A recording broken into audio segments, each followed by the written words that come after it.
सरस्वती नमस्तुभ्यं वरदे कामरूपिणी विद्यारम्भं करिष्यामि सिद्धिर्भवतु मे सदा। पठामि संस्कृतं नित्यं वदामि संस्कृतं सदा। ध्यायामि संस्कृतं सम्यक् वन्दे संस्कृतमातरं। संस्कृतस्य प्रसाराय नैजं सर्वं ददाम्यहं।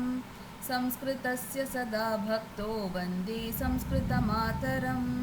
संस्कृतस्य कृते जीवन् संस्कृतस्य कृते यजन् आत्मानमाहुतं मन्ये वन्दे संस्कृतमातरम्। वन्दे संस्कृतमातरम्। अस्तु एकनिमिषं।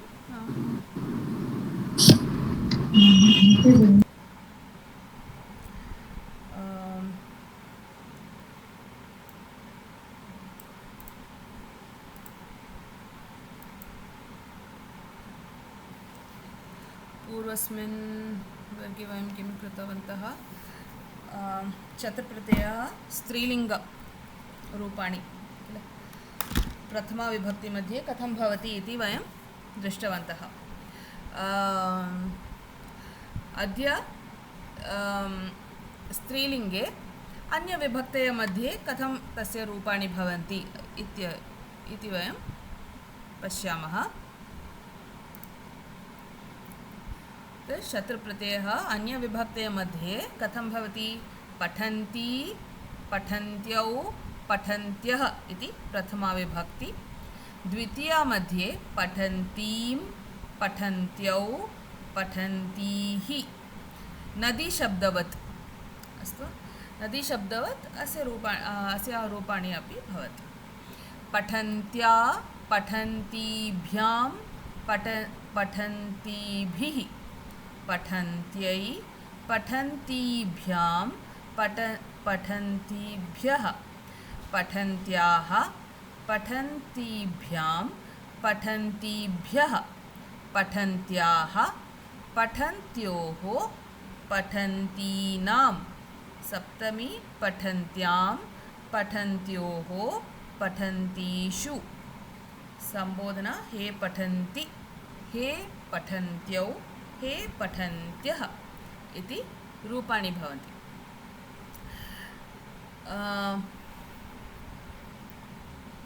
अस्तु, एका अस्ति अत्र।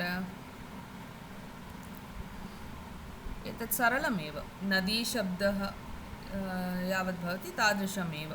अस्तु, विजया भगिनी। नमस्ते भगिनी। आं नमस्ते। भवती एका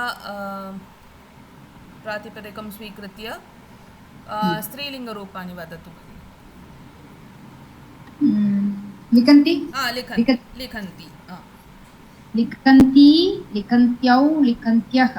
लिखन्तीं, लिखन्त्यौ, लिखन्तीः। लिखन्त्या, लिखन्तीभ्यां, लिखन्तीभिः। लिखन्त्यै, लिखन्तीभ्यां, लिखन्तीभ्यः। लिखन्त्याः, लिखन्तीभ्यां, लिखन्तीभ्यः। लिखन्त्याः, लिखन्त्योः, लिखन्तीनां। लिखन्त्यां, लिखन्त्योः, लिखन्तीषु। हे लिखन्ति, हे लिखन्त्यौ, हे लिखन्त्यः।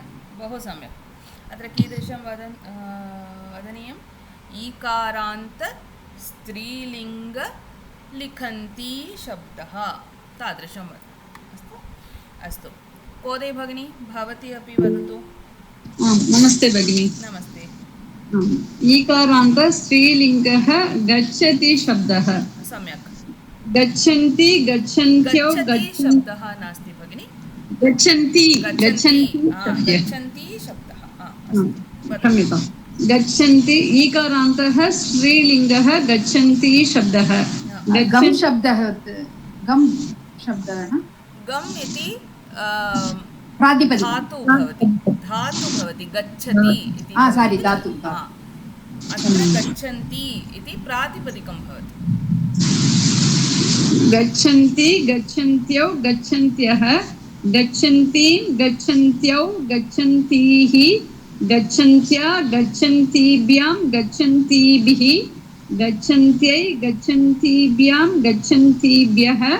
गच्छन्त्याः गच्छन्तीभ्यां गच्छन्तीभ्यः गच्छन्त्याः गच्छन्त्योः गच्छन्तीनां गच्छन्त्यां गच्छन्त्योः गच्छन्तीषु हे गच्छन्ति हे गच्छन्ति हे गच्छन्त्यौ हे गच्छन्त्यः बहु सम्यक् पद्मा भगिनी भवती धावन्ति किमपि एकं स्वीकरोतु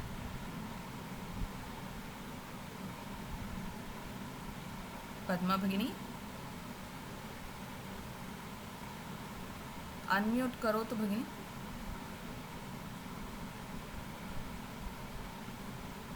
न श्रूयते वा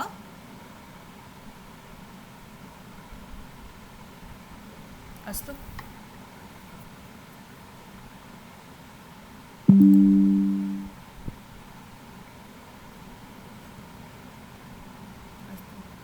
न जानामि किम्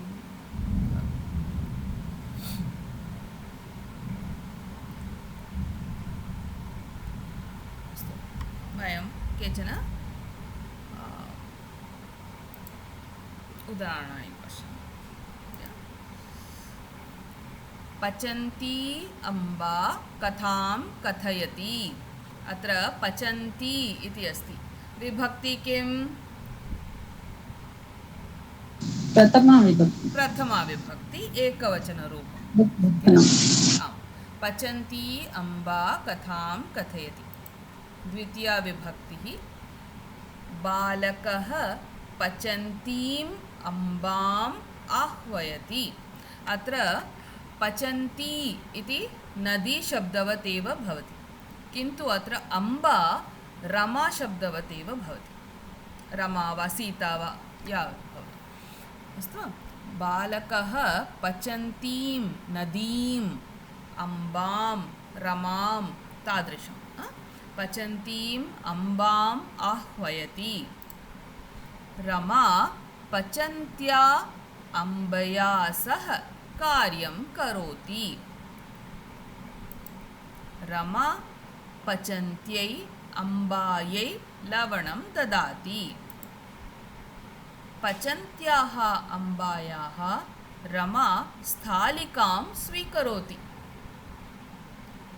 अम्बातः स्थालिकां स्वीकरोति एषा पचन्त्याः अम्बायाः शाटिका अस्ति पचन्त्याम् अम्बायां रमा स्निह्यति अस्तु वा एतादृशं का वक्तुं शक्यते कोऽपि एकं पठन्ति अपि स्वीकर्तुं शक्यते स्वीकृत्य सप्तविभक्तिषु वाक्यानि रचयन्तु का करोति विजया भगिनी करोति वा आं भगिनि करोतु पठन्ती रमा कथां कथयति अस्तु बालिका पठन्तीं रमाम् आह्वयति सम्यक् रमा पठन्त्या बालिकया सह कार्यं करोति रमा पठन्त्यै बालिकायै पुस्तकं ददाति सम्यक् पठन्त्याः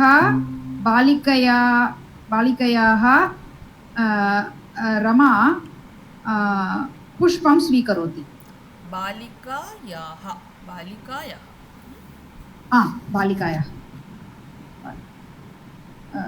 पुष्पं स्वीकरोति सा पठन्त्याः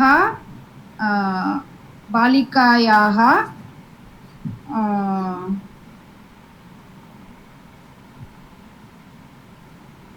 पुस्तकानि सन्ति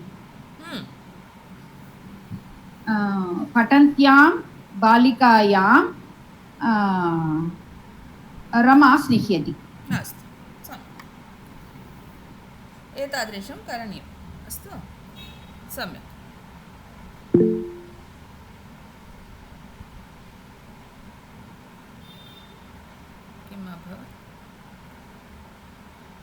कोदे भगिनी वदतु भगिनी अहं प्रयत्नं करोमि करोतु निश्चयेन पाठयति इति शब्दम् उपयुज्य पाठयति वा आम् पाठयन्ती वा पाठयन्ति आं पाठयन्ति क्षम्यतां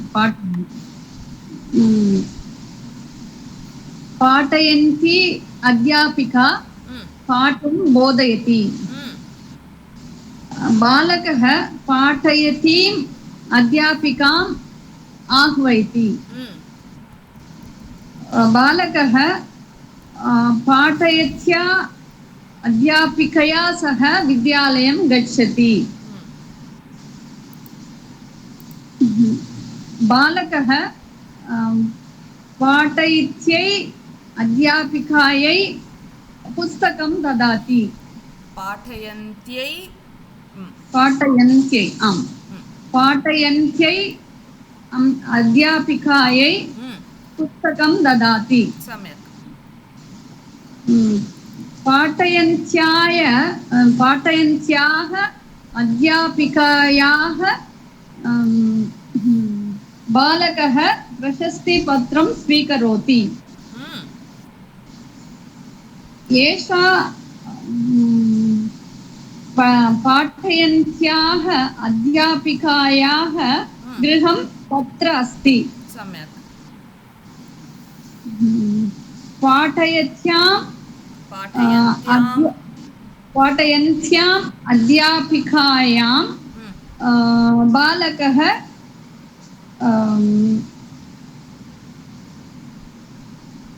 आदरं ददाति वा नो चेत् आदरं करोति अस्तु आदरं करोति इच्छति इति वक्तुं शक्यते वा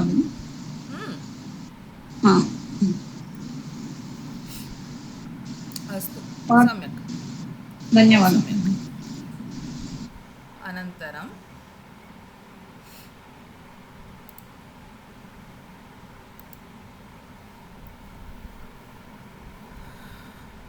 अन्ये केचन जलम् आनयन्तीं सीतां शारदा अपि अनुसृतवती अर्थं किम् अत्र जलम् आनयन्तीं सीतां शारदा अपि अनुसृतवती इत्युक्ते किम् Sharda is following the Sita who is carrying the water. Very good. Understood, right? So, अत्र जलम् आनयन्तीं सीतां शारदा अपि अनुसृतवती अत्र विभक्ति किं विभक्तिवचनं वदतु द्वितीया एकवचनं बहु सम्यक् उत्तरं लिखन्त्या विद्यार्थिन्या मध्ये मध्ये आलोच्यते इत्युक्ते किं द विद्यार्थिन्या the student who is writing the answer, what does she do? She keeps thinking in between, right?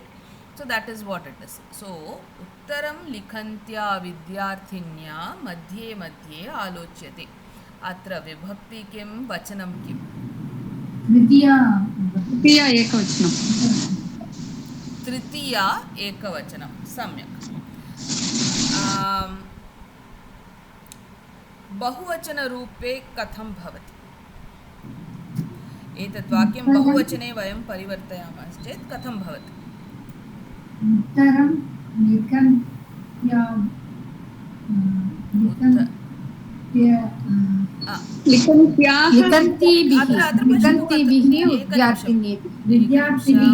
भगिन्यः अत्र पश्यतु पठन्त्या लिखन्त्या अस्ति किल अत्र बहुवचने कथं भवति रूपं पठन्तीभिः अत्र लिखन्त्या इति अस्ति कथं भवनीयं लिखन्तीभिः अत्र विद्यार्थिनी इति अस्ति किल विद्यार्थिनी कथं भवति विद्यार्थिभिः विद्यार्थिभिः नदी विद्यार्थिनीभिः नदी नद्यः नदीभिः किल अद्य विद्यार्थिनी विद्यार्थिनीभिः विः सम्यक् तथैव इदानीं वदतु उत्तरं लिखन्तीभिः विद्यार्थिभिः मध्ये विद्यार्थिनीभिः मध्ये आलोचयन्ते आलोचयते आलोच्यते इति भवति आलोच्यन्ते किल सम्यक् बहु सम्यक् अनन्तरं भगिनि आं वदतु आलोच्यते कर्मणि प्रयोगं वा न कर्मणि न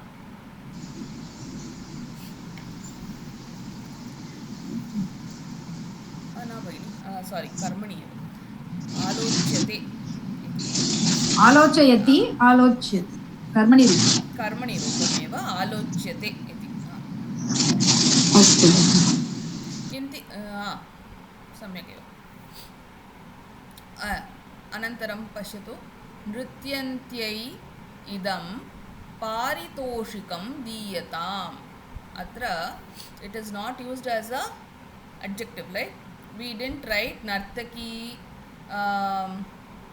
nartakibhyah iti vayam na likhitavantah but still what does this mean the ones who are dancing that is what it means okay ones who are dancing to them what should we do we give the paritoshikam okay that is how it is now what is this vibhakti here चतुर्थी विभक्ति चतुर्थी विभक्ति एकवचनरूपमेव भवति सम्यक् so if we have an visheshyam how will it be nartaki iti bhavati kila so how will it be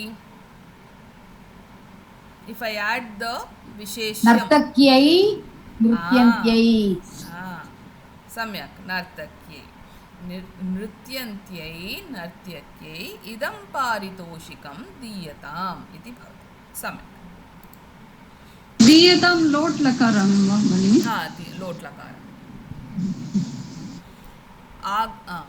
आगच्छन्त्याः व्याघ्र्याः मृगाः भीताः अत्र विभक्ति किं पञ्चमी विभक्ति भीताः इति अस्ति किल पञ्चमी विभक्ति सम्यक्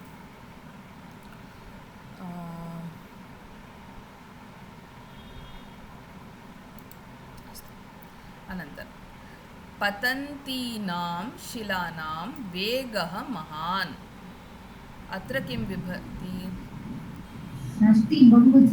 षष्ठी बहुवचनं बहु सम्यक् अनन्तरं वहन्त्यां कुल्यायां मलिनता नास्ति विभक्ति किं सप्तमी विभक्ति सप्तमी विभक्ति एकवचनं किल अस्तु what does this mean वहन्त्यां कुल्यायां मलिनता नास्ति इत्युक्ते किं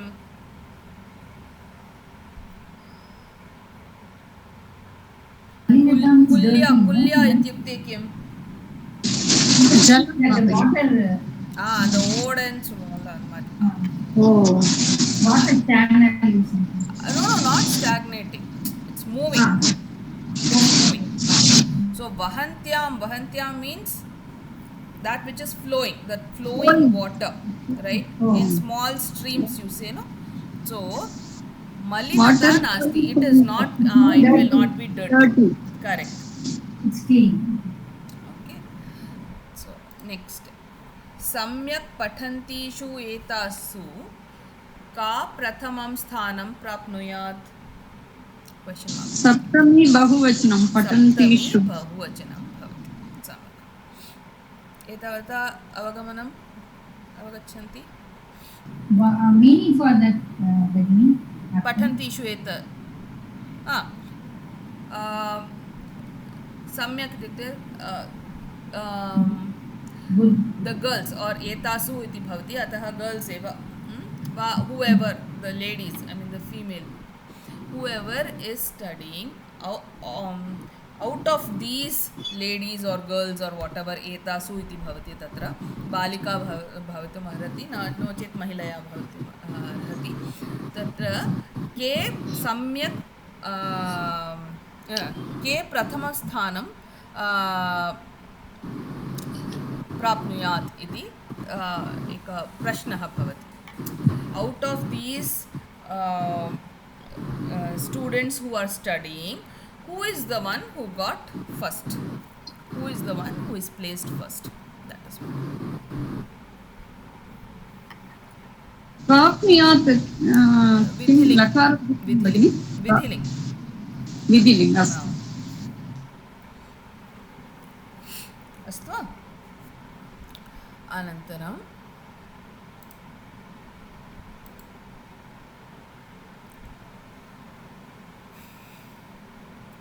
अत्र पठद्भ्यः छात्रेभ्यः अलसाः असूयन्ति इति भवति किल अत्र पठद्भ्यः इति वचनं किं लिङ्गं किं बहुवचनं लिङ्गं पठद्भ्यः स्त्रीलिङ्गं पञ्चमी भक्ति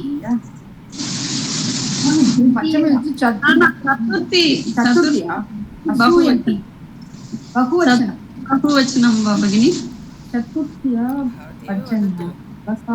पठद्भ्यः छात्रेभ्यः अलसाः असूयन्ति बिभति असूयन्ति सर्वं पञ्चमी आमां पञ्चमी सम्यक् पठद्भ्यः इति लिङ्गं किम् छात्रेभ्यः पुल्लिङ्गं छात्रेभ्यः इति अस्ति किल उद्गच्छतः कोपात् सः कम्पते अत्र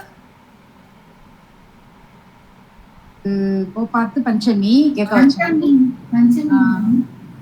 पुल्लिङ्गं वा नपुंसकलिङ्गं वा किं भवति नपुंसकलिङ्गं पुल्लिङ्गमेव उद्गच्छतः विकसतः पुष्पस्य सौन्दर्यम् अपूर्वम् नपुंसकलिङ्गं किं विभक्ति षष्ठी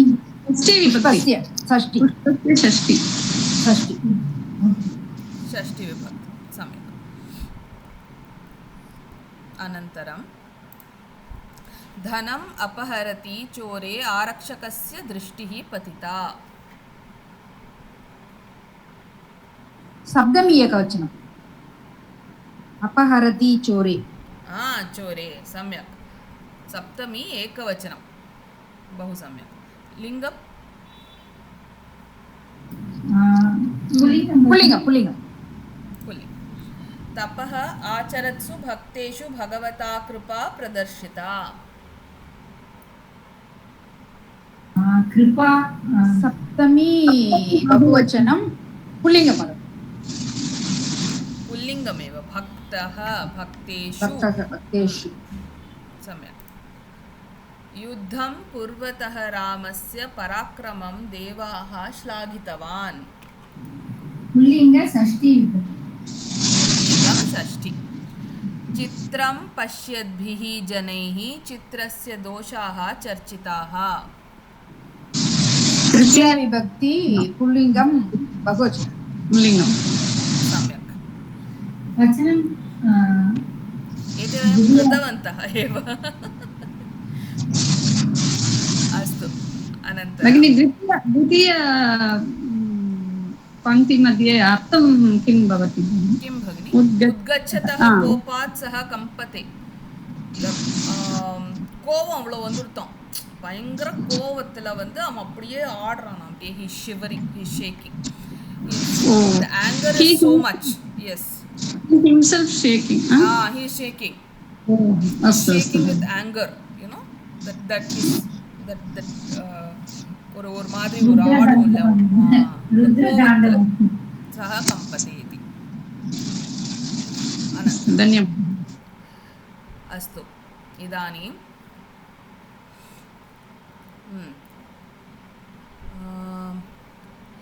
एकवचनानि रूपाणि लिखन्तु अस्तु अत्र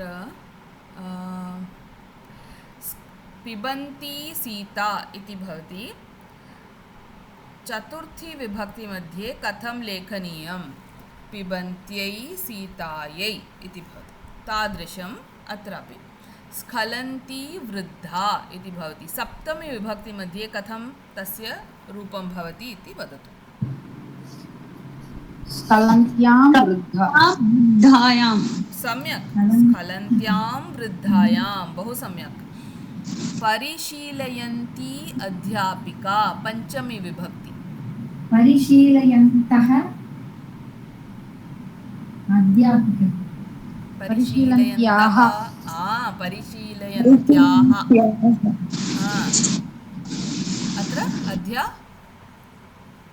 अध्यापिकायाः सम्यक् परिशीलयन्त्याः अध्यापिकायाः सम्यक् इच्छन्ती शारदा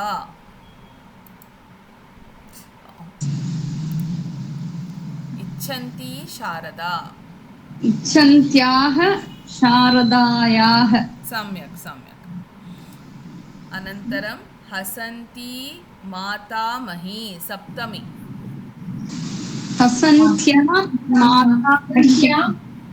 मातामह्याम् आम् हसन्त्यां मातामह्यां पतन्ती पेटिका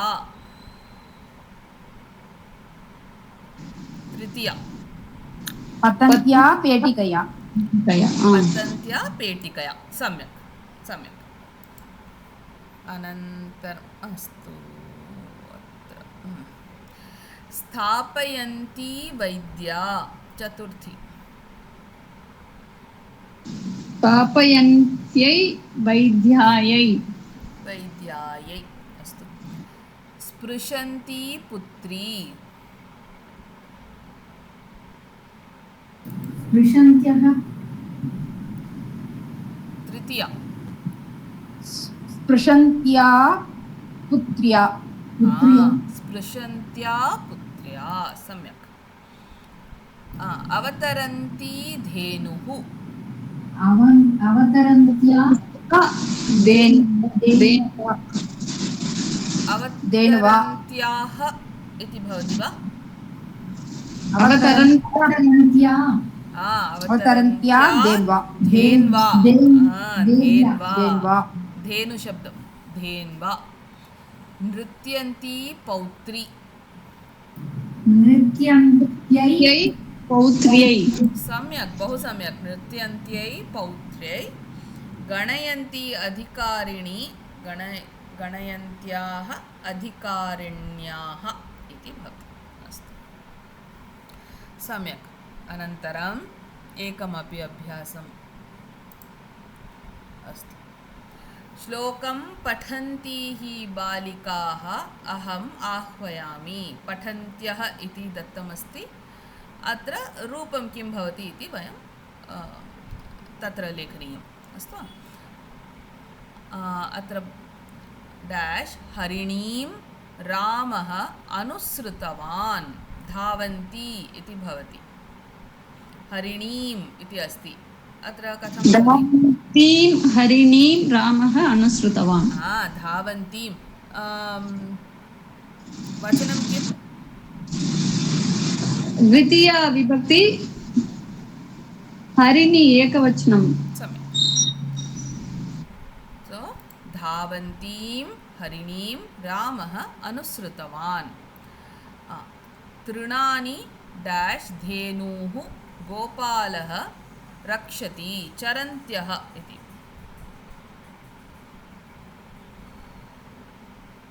धेनुः चरन्तीः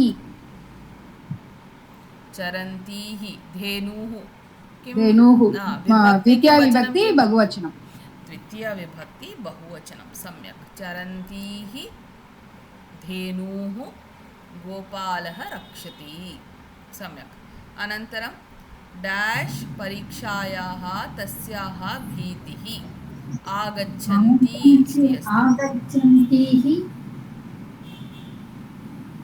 परीक्षायाः इति परीक्षायाः तस्याः भीतिः आगच्छन्त्याः परीक्षायाः तस्याः भीतिः सम्यक् शिरोवेदनां डैश् वार्ताभ्यः सः जुगुप्सते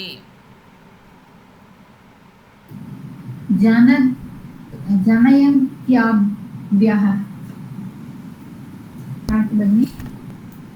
सारी वदतु जनयन्त्याभ्यः जनयन्तीभ्यः जनयन्तीभ्यः ईभ्यः जनयन्तीभ्यः इति अस्तु अर्थं किं भगिनि शिरोवेदना इत्युक्ते हेडेक् किल headache so the headache which is happening okay what do you say जुगुप्सते इत्युक्ते what do you say kind of you hate it no so when you have headache when somebody is speaking that you just hate at that moment right oh okay it increases it increases no it produces it generates that headache so that is what they are saying जनयन्त्यः इत्युक्ते बहुवचनं किल जनयति इति भवति किल जनयन्त्यः आम् बहुवचनं अर्थं किं भगिनि जनयन्त्यः जनयति इत्युक्ते प्रोड्यूस् अस्तु अस्तु जनरेट और प्रोड्यूस् अस्तु धन्यवादः so the vartabhyah ityukte when you are talking and all no that sound so janayantibhyah it produces shirovedana okay and that the person dislikes okay jugupsate iti bhavati सहोदरस्य वचनं डैश् शोभया उच्चैः हसितम् शृण्वति इति रूपमेव दत्तमस्ति अत्र शृण्वति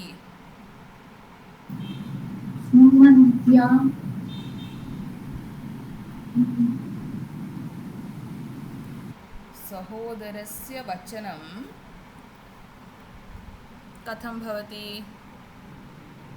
शृण्वन्त्या शोभया तृतीया विभक्ति तृतीया एव किन्तु रूपं कथं भवति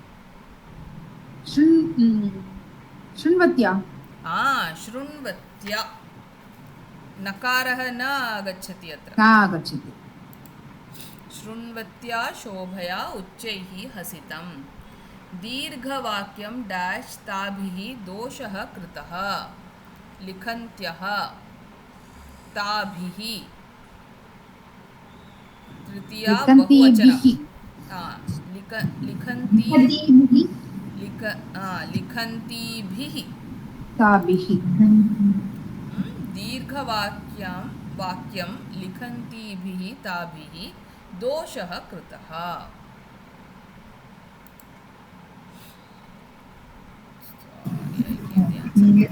डैश् महिलायाः मनः शुद्धम् अस्ति महिलायाः उपविशन्ति इति अस्ति उपविशन्त्याः महिलायाः मनः शुद्धमस्ति अत्र शत्रुप्रत्ययः स्त्रीलिङ्गं सम्यक् अवगमनं वा सर्वेषां कृते अस्तु वयं सन्धि पश्यामः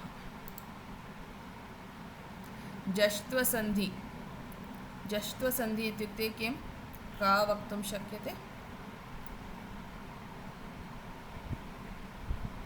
what is jashtva-sandhi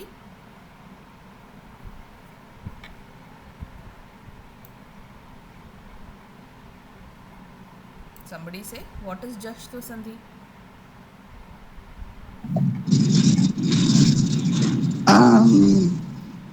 अत्र लेखनीयमेव अस्ति किल, टु जस्ट से वर्गीय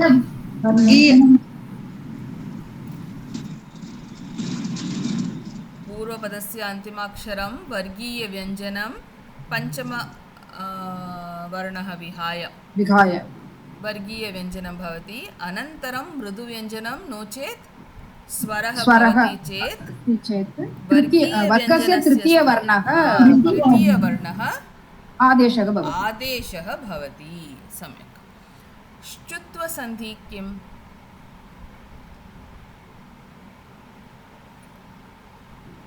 पूर्ववर्णस्य अन्तिम अक्षरं त वर्ग अथवा सकारः अस्ति चेत् परपदस्य आदि अक्षरं षकारः अथवा च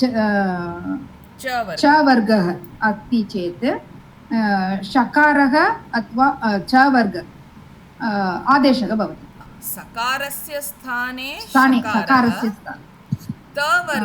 वर्गस्य स्थाने चकारः च वर्गः आदेशः भवति। सम्यक्। शुत्वसन्धि पूर्वपदस्य अन्तिम अक्षरं सकारः तकार तवर्गः अनन्तरं परपदस्य आदि अक्षरं षकारः टवर्गः भवति चेत् सकारस्य स्थाने टकारः आदेशः भवति।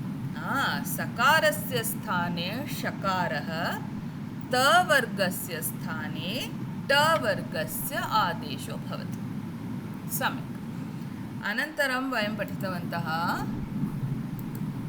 अनुस्वारसन्धिः। अनुस्वारसन्धिः इत्युक्ते किं? सरलमेव किल। पूर्वपदस्य अन्तिम अक्षरं मकारः भवति, अनन्तरं व्यञ्जनं भवति चेत् मकारस्य अनुस्वारः भवति। स्वरः भवति चेत् मकारः एव आगच्छति। पदान्ते भवति चेत् वाक्यस्य अन्ते भवति चेदपि मकारः एव भवति। सम्यक्। चर्त्वसन्धि किम्? चर्त्वसन्धि पूर्वपदस्य वर्गीयव्यञ्जनानि अनुस्वारः अनुनासिकविहाय पञ्चवर्णः विहाय परपदस्य आदि अक्षरं कर्कषव्यञ्जनः भवति चेत् वर्गीयव्यञ्जनस्य प्रथमवर्णाः आदेशः भवति। बहु सम्यक्। तथैव अनुनासिकसन्धिः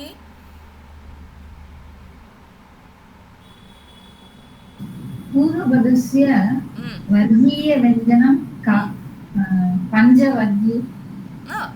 वर्गीयव्यञ्जनं भवति। परपदस्य अनुनासिक भवति। वर्गीयव्यञ्जनस्य स्थाने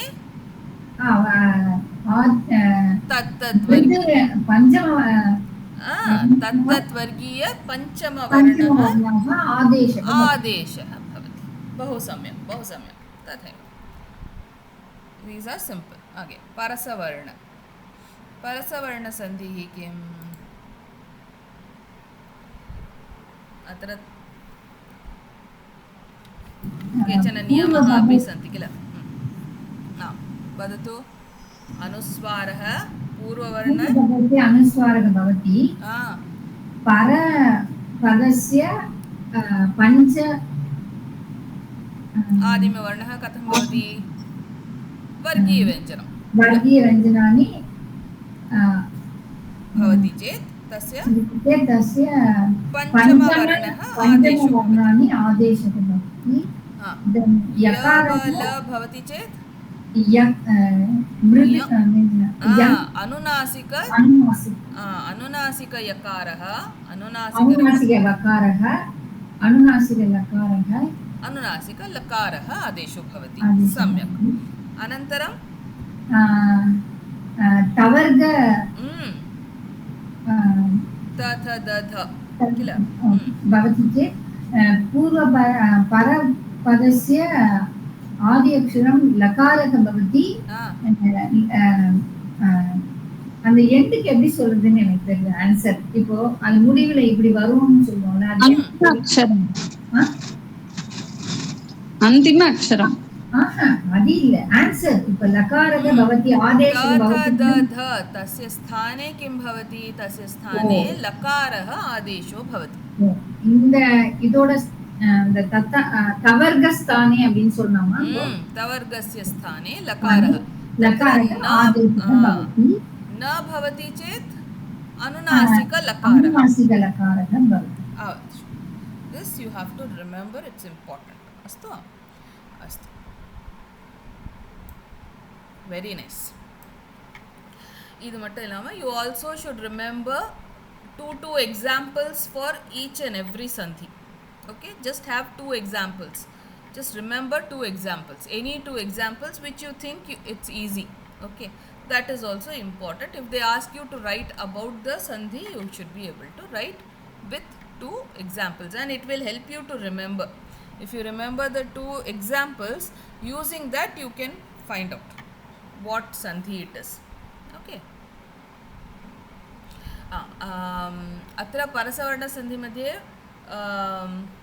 अन्य केचन नियमाः अपि सन्ति किल कुत्रचित् विकल्पेन आगच्छति कुत्र कुत्र विकल्पेन आगच्छति पदान्ते भवति चेत् किं भवति विकल्पेन भवति किल अहम् अधिकं करोमि अहं करोमि अपि लेखितुं शक्यते अहं करोमि तादृशमपि लेखितुं शक्यते उपसर्गे किं भवति अनुस्वारः विकल्पेन भवति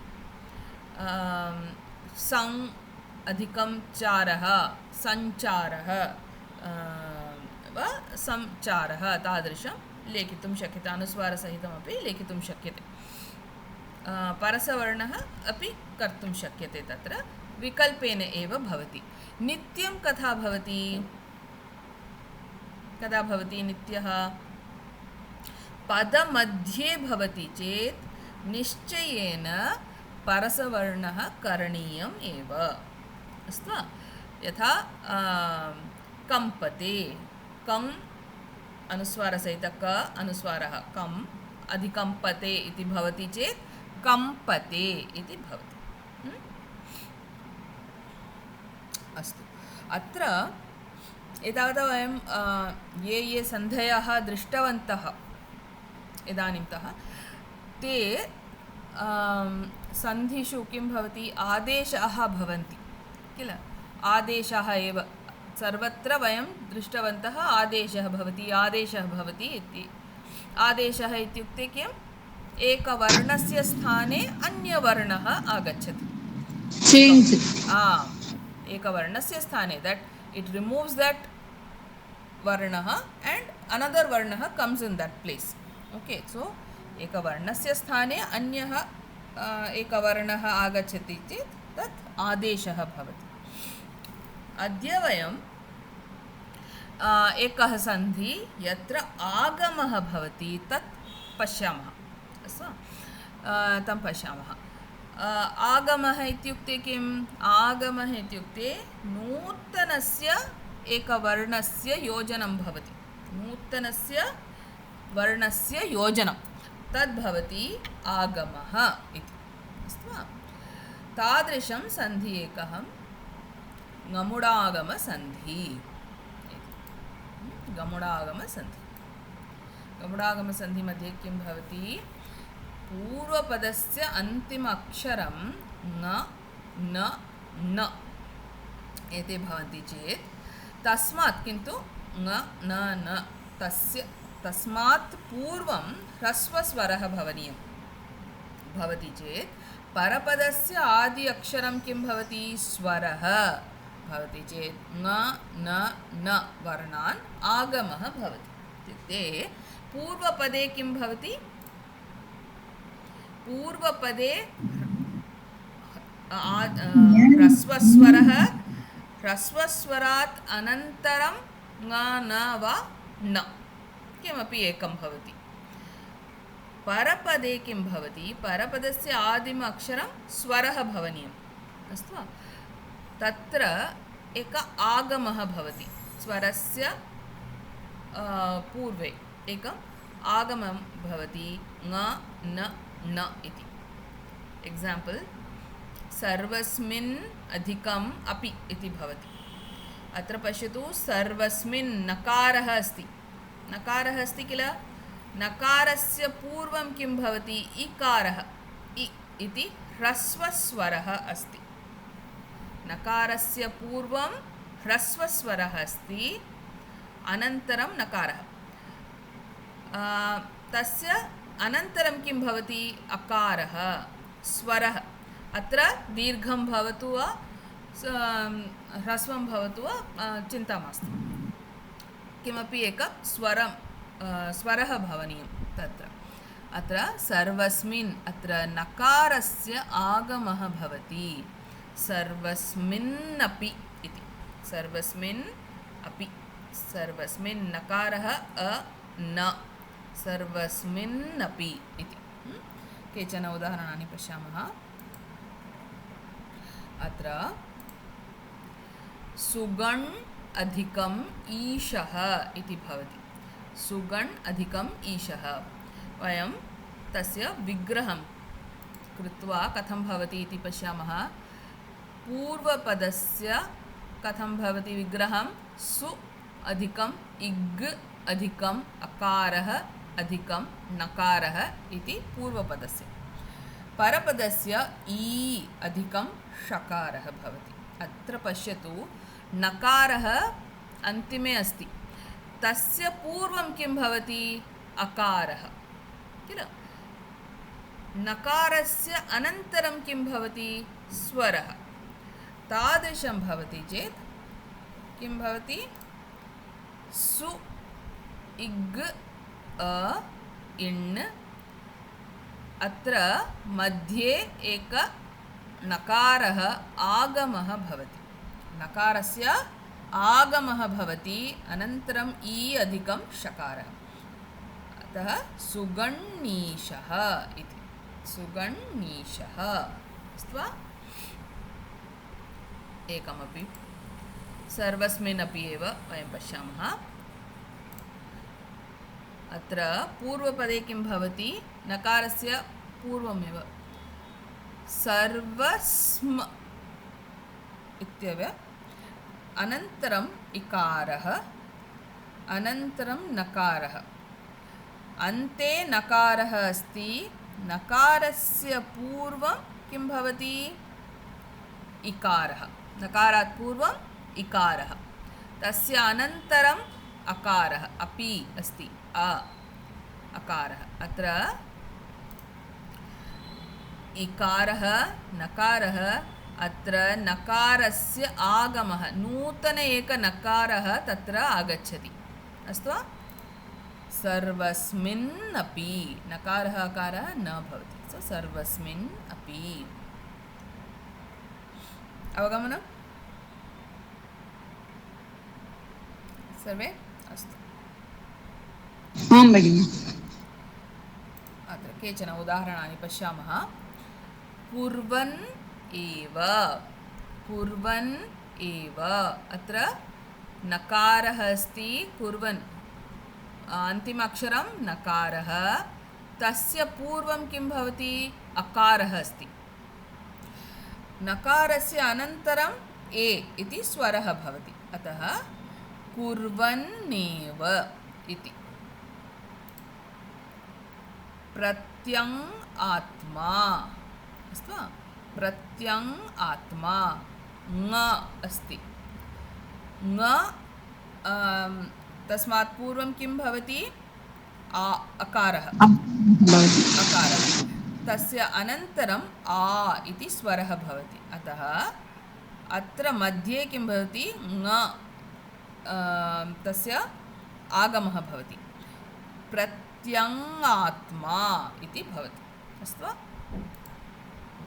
गच्छन् अस्ति अत्र नकारः पूर्वम् अकारः अनन्तरम् अकारः अतः गच्छन् अस्ति पूर्वस्मिन् अध्याये इति भवति नकारः तस्य पूर्वम् अकारः नकारस्य अनन्तरमपि अकारः अतः पूर्वस्मिन् अध्याये रुदन् आगतः इति भवति रुदन् नकारः अस्ति तस्य पूर्वम् अकारः अस्ति नकारस्य अनन्तरम् आ इति स्वरः अस्ति अतः रुदन् आगतः अत्र पश्यतु प्राणान् एव नकारः अस्ति नकारस्य पूर्वं किम् अस्ति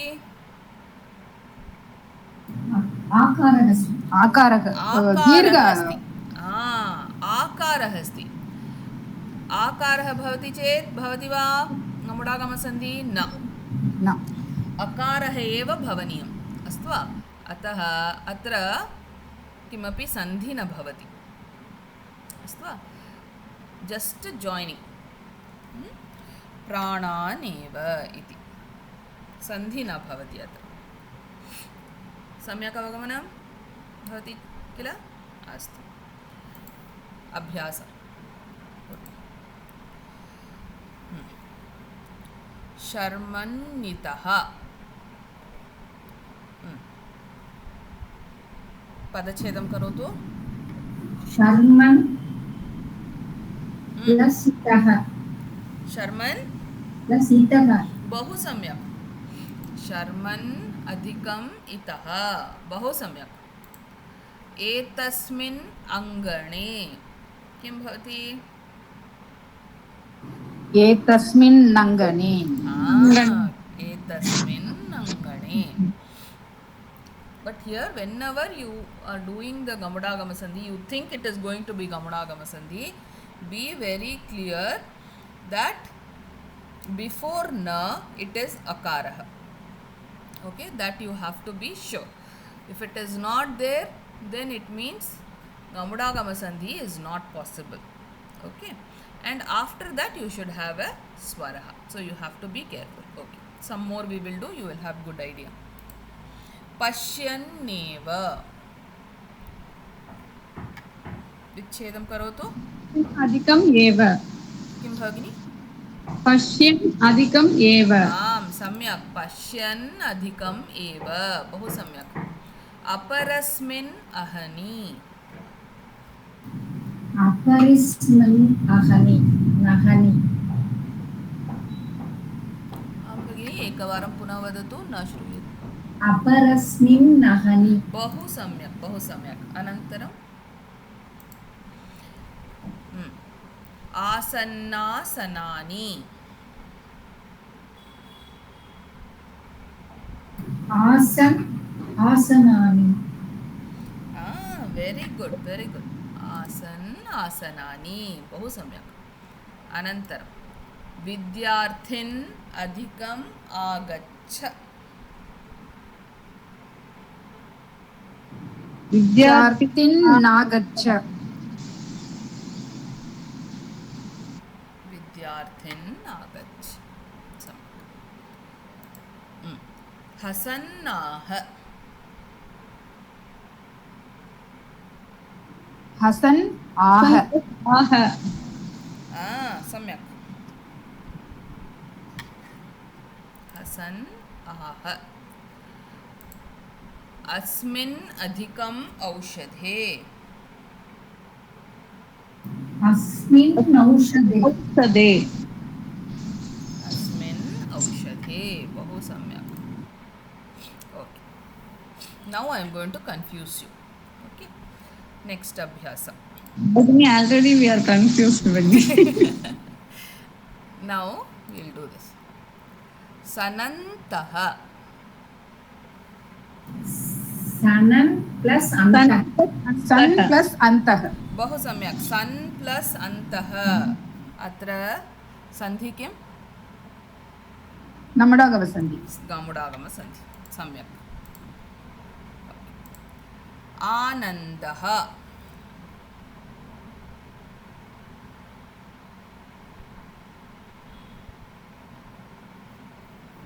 विच्छेदं करोतु on plus आन् दः प्लस् अन्तः आ on आणम् आनं प्लस् दः सन्धि किम् अनुस्वार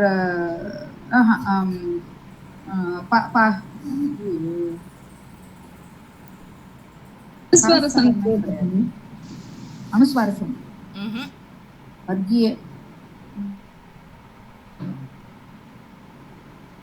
अनुनासिकसन्धि न भगिनी अत्र पश्यतु अनुस्वारः अस्ति किल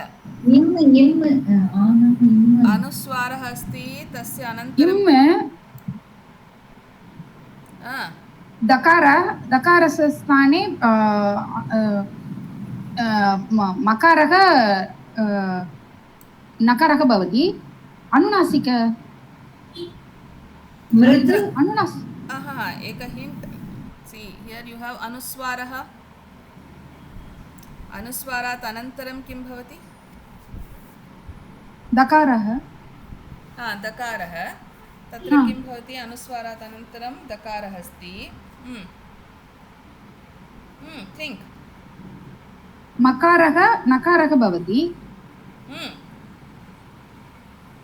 अनुस्वारस्य स्थाने नकारः आगच्छति किल सन्धि किम्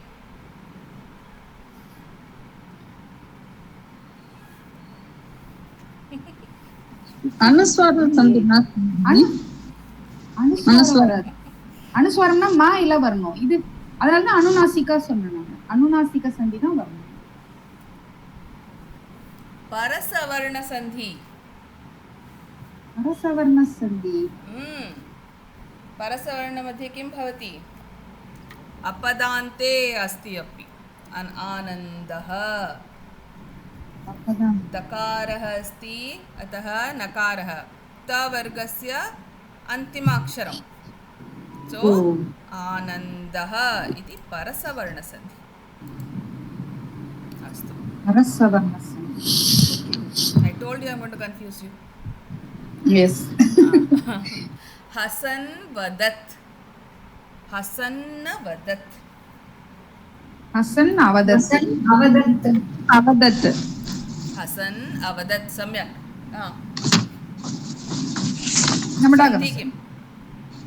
गमुडागमसन्धि why because nakarah before that you have akarah late again you have swarah so it is gamudagama-sandhi very good vipannivedanam विपन् अधिकं निवेदनं निवेदन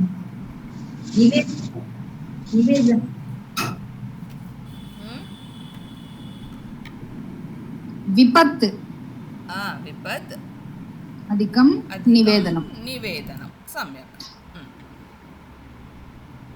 सन्धि विपत् तकारः अनुनासिकः again परसवर्ण विपत् that is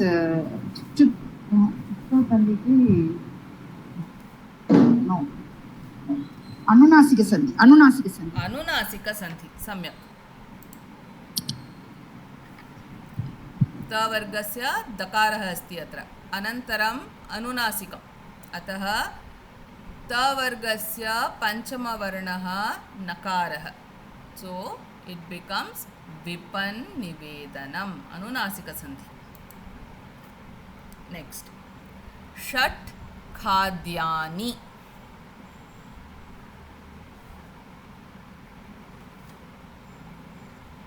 षड् खाद्यानि वेरी गुड जष्ट्वसन्धि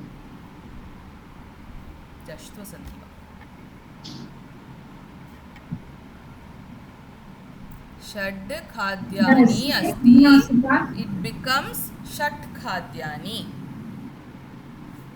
ओ चत्वसन्धि चर्त्वसन्धि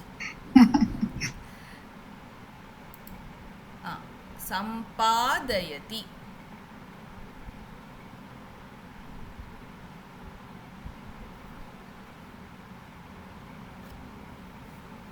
वदतु सम्पादयति सम्यक् सन्धि किम् अनुस्वारसन्धि परसवर्णसन्धि परसवर्णसन्धि परसवर्ण okay परसवर्ण okay parasavarnasandhi always remember when you have the anuswara and after that you have some vargiya vyanjanam so it has Okay. to be Parasavarna.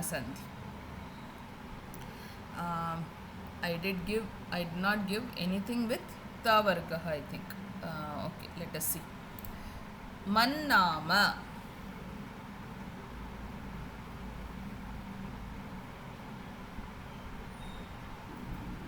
मन् अधिकं नाम मन् नास्ति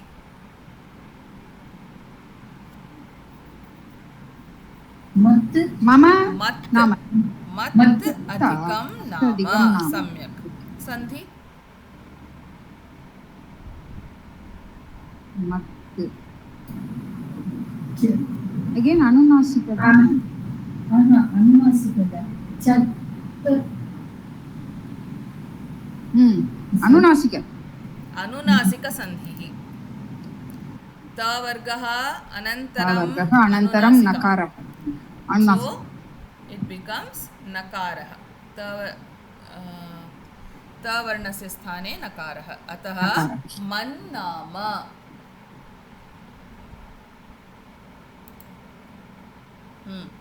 स्वामिन्नेव इति स्वामिन् एव नमडागम गमनागमसन्धि इस् बिकम् ईज़ि आं भगिनि। गमनागमसन्धि स्वरः आगच्छति चेत् नमडागम that has been fixed in the mind सम्यक् त्वन्निवासः त्वं प्लस् निवासः त्वत्ता त्वम् त्वं त्वत् निवासः त्वत् निवासः सम्यक् अनुनासिकः अनुनासिकः सम्यक् एकमपि उदङ्आवृतिः उदङ् आवृत्ति नमडागम गमनागमसन्धि बहु सम्यक् okay so little bit confused right only with anunasika and parasavarna there is some confusion exactly so that is what we have to practice that is why I gave all these because everywhere you have this nakarah double nakarah then we get confused what it is going to be anunasika parasavarna va गमनागमसन्धि वा किं भवति इति किञ्चित् क्लेशः भवति अत्र अतः एव एतादृशम् okay practice this last abhyasa which I gave take a note of it so that you can always have this when you are going to use parasavarna when gamudagama when anunasika a little bit clarity will come okay so this abhyasa is little important right okay we'll end the class here today सर्वे भवन्तु सुखिनः सर्वे सन्तु निरामयाः सर्वे भद्राणि पश्यन्तु मा कश्चित् दुःखभाग् भवेत् ॐ शान्ति शान्ति शान्तिः हरिः ॐ श्रीगुरुभ्यो नमः हरिः ॐ हरि ओम तत्सत् we'll meet in the next class